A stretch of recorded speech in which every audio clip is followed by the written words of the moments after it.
lamun kula jaritakeun tentang cerita Syekh Abdul Aziz, kula mah sok inget cerita lalai teh lalai kalong nempel di tangkal kayu ngagantung bae angin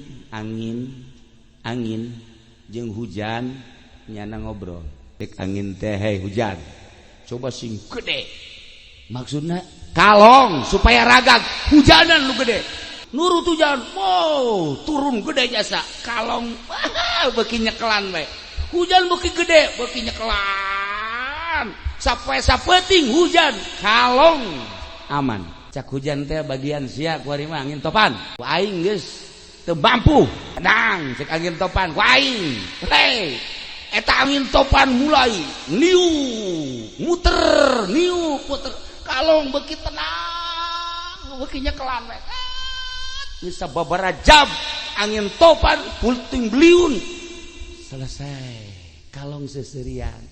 salamet aing gal hiji deui coba ku sia angin sepoi oke. Kalau mulai set ditiup ku angin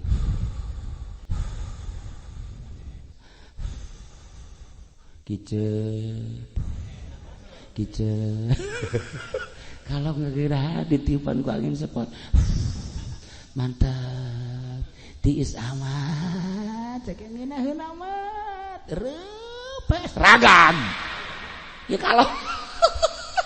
ku puting beliung mah kenceng nyana